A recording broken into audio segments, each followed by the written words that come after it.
What is the name of this River place Park here? Center. River Park Center.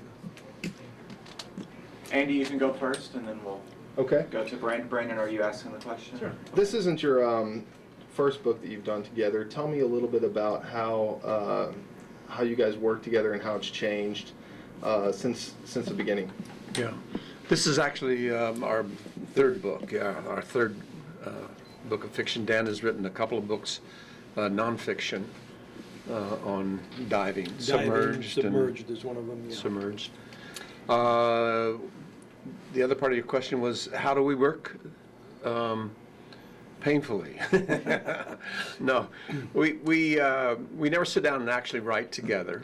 We have several meetings prior to getting started, and then we do a kind of a sketchy outline. We have lunch usually once a week where we talk about each other's work and how we're progressing and that kind of thing. We write separate chapters of separate characters, and hopefully they blend in together. We each take one character and write through the point of view of that character for the chapter that we're working on. Kind of gives you the opportunity when you have two people working together to get a lot of benefit into the book from the energy of two people that way. Talk about going from a well-accomplished actor to being an author. Oh, well, you know, we've been doing this for about 12, 14 years, and so I was actually still acting, you know, while I was writing. So it's been kind of a nice progression to kind of come over to the full-time to the writing side. It's also very pleasant when you're writing to be able to sleep in your own bed and not be out on location somewhere, working nights and in all kinds of weather and that kind of thing. So it's been a nice, a very nice idea for me in my older age.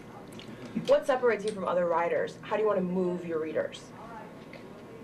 You want to answer that? I figured you'd see how we want to move them.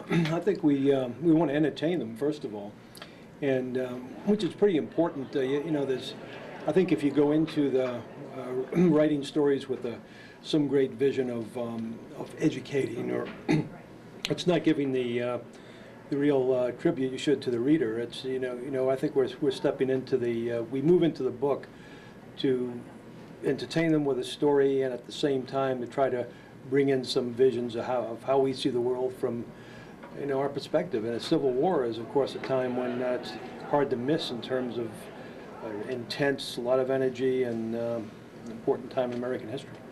We like the idea of developing a full character. I suppose that comes from my acting, and that I like the idea of flawed characters also. It's great fun for me. It's kind of typecasting. Yes. You think? Thanks, everyone. Thank you. Thank you. Thank you so Hey, you much. got time for a picture? Yeah. Cool. Yeah, Andy, you too. Andy with you guys. Thank you much. Evansville, Indiana. You get back there, kiddo. Maybe we Thank you. It was great to meet you. Thank you so much. Whatever Who's you your say favorite about popular film in Evansville?